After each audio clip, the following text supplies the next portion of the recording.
Hello everyone, welcome back on our YouTube channel.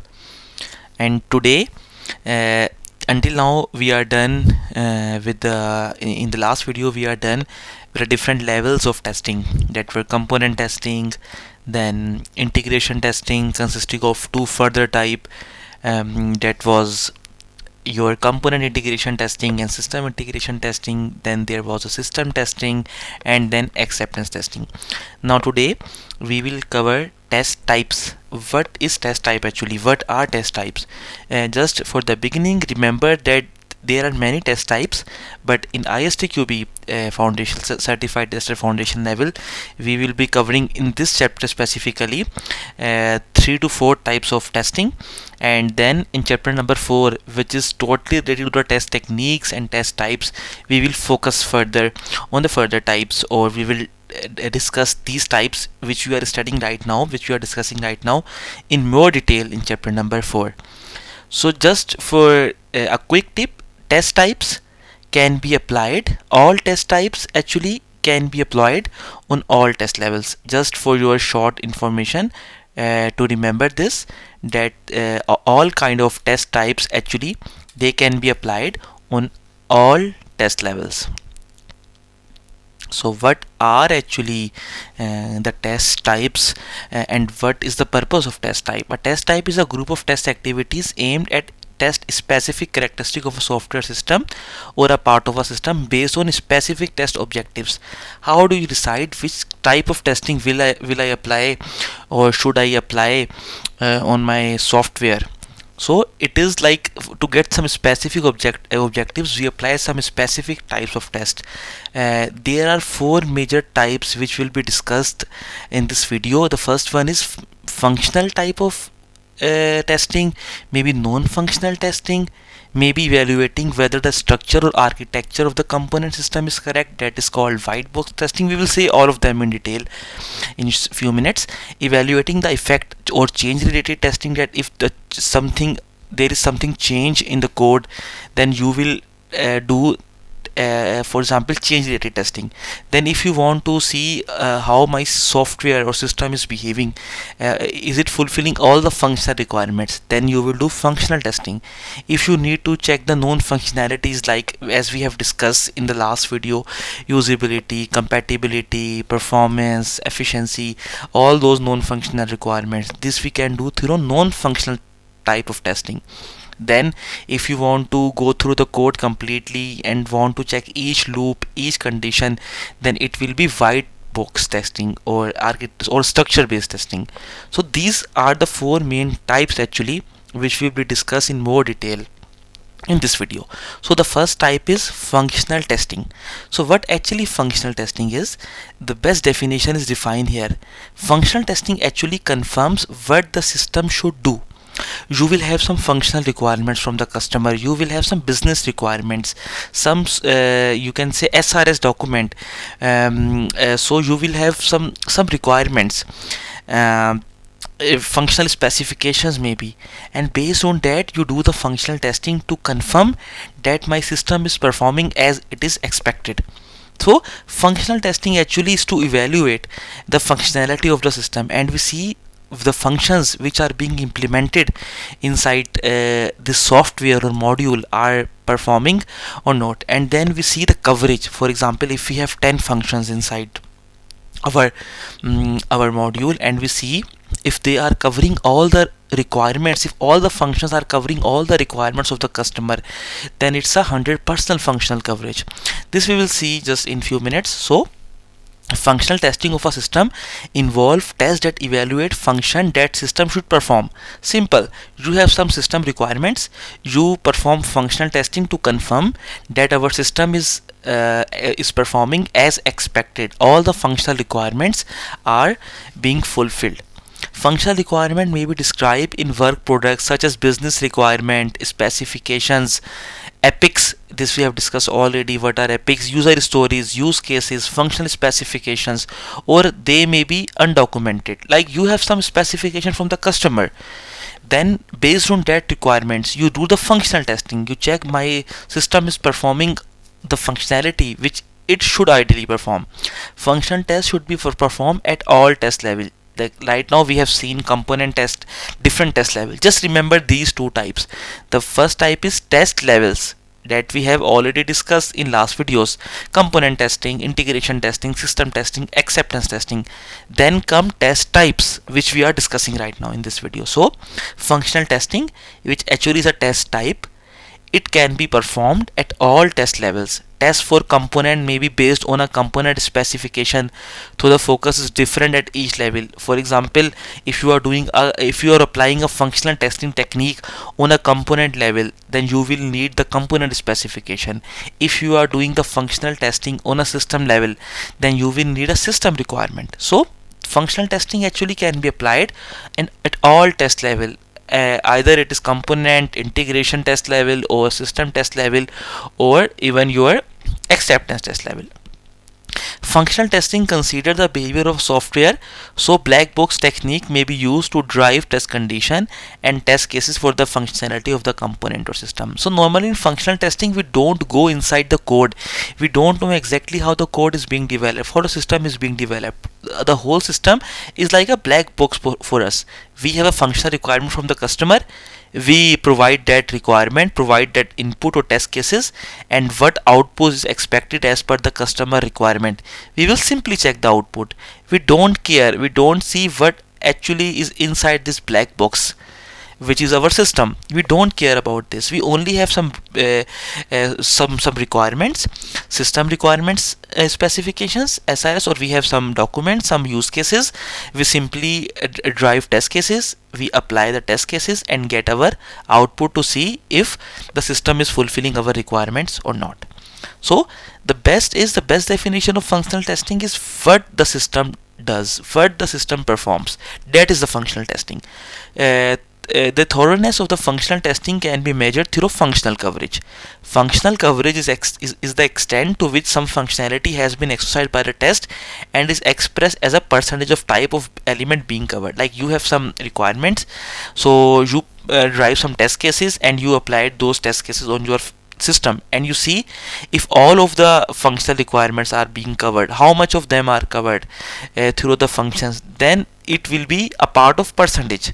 So it is a functional coverage which is expressed actually in a percentage, which shows up to which extent some functionalities has been exercised by the test. For example, using traceability between test and the functional requirement, the percentage of these requirements which are addressed by the testing can be calculated, potentially identify coverage gaps. For example, you have a 10 requirement from customer, so then you have developed your system, and then you see that these were 10 functionalities, or you say 10 requirements from the customer, and you perform testing and you see if all of the requirements, all of the functionalities are being covered by the system, then it's 100% functional coverage. If not, then coverage will be reduced. That is called coverage gaps, like your all the functionalities are not being fulfilled. So that is called traceability. Normally we see that this test case is fulfilling this requirement. We are performing test number 1 and it is fulfilling customer requirement number 1. We are performing test number 2, it is fulfilling customer requirement number 2. We are performing test number 3, it is fulfilling customer requirement number 3. If all the test cases are fulfilling all the requirement of the customer, then all the functionalities are covered. We have the 100% test coverage. So it was the thing, like if you have 100% functional coverage, that means all the functionalities are being covered. So as say, functional testing is normally being performed here. It is very important line as far as exam is concerned, as a black box technique. You don't know what is inside the system. You simply have the requirement from the customer, you drive test cases and you perform your test on that. So functional test design and execution may involve special skills or knowledge, such as knowledge of the particular business problem the software solves. Like you should have the core knowledge, or you should have the complete knowledge of the system for the functional testing if you are performing. Or if you are performing functional testing on a component level, then you should have a complete knowledge of that component, at what exactly the requirement for that component and which problem actually it answers to or addresses to. So you should have the basic knowledge. For example, geological modeling software of oil and gas industries, they are saying that if you are developing, or if you are developing a component for the geological modeling software or the complete software itself, then you should have the core knowledge, or you should have knowledge in that domain. So that was everything from the functional testing actually. uh, like how everything works in the functional testing, and what the functional testing exactly is. So the basic definition is what the system does actually is the functional testing. Now we will jump to the topic of non-functional testing. So as I told you that for the functional testing we say what the system does, and for the non-functional testing it is how well the system behaves. I will give you a simple hint. For the functional testing, you can give the answer as yes or no. Like if I ask you, the system perform this functionality, you test it, you say yeah, it performs that functionality. It fulfills that requirement. But for non-functional testing, you can never say that your answer is yes or no. Actually, in this case you have to, like, there are some as we have seen in the last video, that the non-functional requirement are usability, performance, efficiency, security, compatibility. Like you say that your system is secure, you can never say that your system is 100% secure. I ask you, is your system compatible? You say there are hundreds of devices in the world, hundreds of systems in the world. I cannot say that my system is compatible with one system, will be compatible with the other. I ask you if your system is usable. Maybe for some customer it's usable, but for some customers it is not usable. So non-functional testing, you can never say that the answer is yes or no. Actually it's always open, kind of open answer. It can be, it can't be, like it's a different. So non-functional testing actually, if a system evaluate characteristic of a system and software such as usability, performance, efficiency, security, add compatibility with it, reliability, maintainability, this all comes under portability under non-functional testing. There is a document for standard 25010 over there. 6 to 7 non-functional requirements are mentioned. Just remember this 250 or 25010 standard ISO document. In some time in exams they ask you which standard is being discussed in the certified tester foundation level course content. So it is ISO or IEC 25010. Over there, for the classification of software product quality characteristics, there are some non-functional requirements or non-functional testing requirements which are being mentioned over there. You can just refer to them. Some of them are already there, like usability, performance, efficiency, security. Then as I told you, then portability you can also take in that domain, and then even reliability also comes as a non-functional requirement in that document. Usability is already discussed, performance, efficiency, security, then compatibility is also one of the non-functional requirement. Contrary to the common misconception, non-functional testing can and often should be performed at all test levels and done as early as possible. It is a very common misconception. We think that non-functional testing should be performed only on a system level, only on the last level, you say, which is the system testing. No, here they are clarifying this thing, and it's very important for the exam as well, as as a functional testing is can be performed at all test levels. Similar is the case with the non-functional testing. Non-functional testing can be and often should be performed at all test level and done as early as possible. It's very important. The late discovery of non-functional defect can be extremely dangerous to the success of a project. If your system is not reliable, your system is not secure, is vulnerable, and is not compatible, it's not portable, at least for your basic requirements, then it could be an issue. So non-functional testing is as important as a functional testing. It should be not only be performed at system level, but I would say on the component level as well, on the integration level as well, on the system level, on the acceptance levels for sure you will need that. So this is a very important aspect of non-functional testing. Black box technique may be used to drive test condition and test cases for non-functional testing. As we have seen, for the functional testing, we perform the black box testing. Same is the case for non-functional. Like in most of the cases, we perform black box testing for the functional testing. Same for the non-functional testing. We see that we have the system, and then we check either it is compatible, either this module is reliable, is secure, is usable, performance is good, efficiency is good. So we don't know what is exactly inside the system, but we perform this analysis. For example, boundary value analysis can be used to define the stress condition for performance tests. Like if you have some performance tests, if you have long duration tests, stress tests, these all are non-functional tests. So if you have a system which is accepting some particular values, let's say unsigned integer 8 till maximum 127 value, then you are giving the value beyond that range, like 128.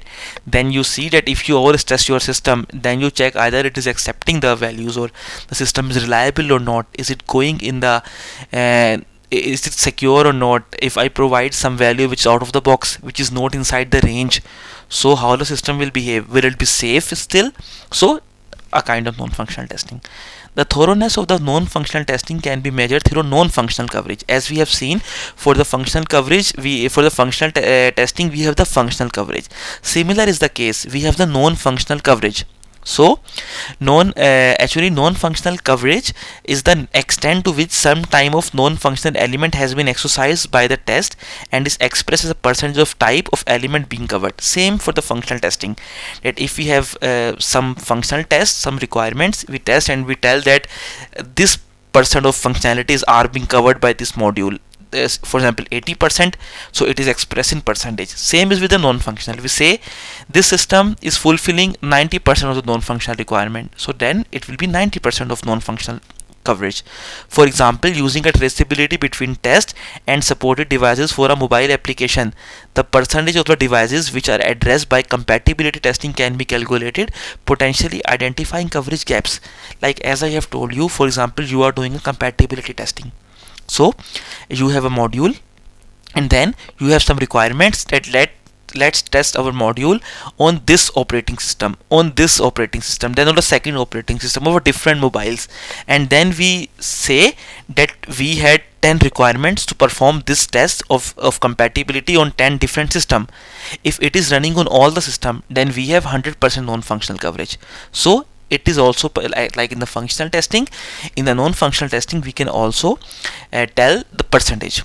Non-functional test design and execution may involve special skills or knowledge, such as knowledge of the inherent weakness of design and technology. Like you should know from your past experience, like this was the problem for the non-functional requirements with the old projects. So if you have some knowledge or some prior experience of a design or technology, it will be really helpful.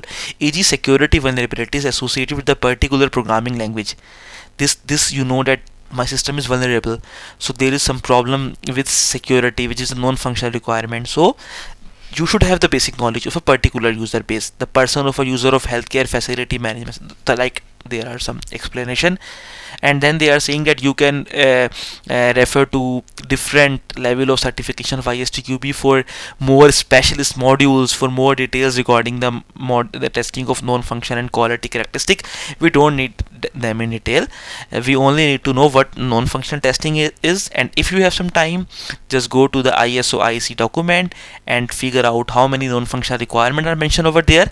But these are maximum 6 to 8, as we have seen here. Usability is 1, performance is 2, efficiency 3, security 4, portability 5, reliability 6, compatibility 7. These are the main quality related non-functional requirements. So non-functional requirement, a summary, you cannot say it is fulfilled yes or no, but the answer is always relevant. Or you can say the answer is relevant to that particular non-functional requirement, relevant to that particular person which is giving the answer. So that was everything from non-functional testing.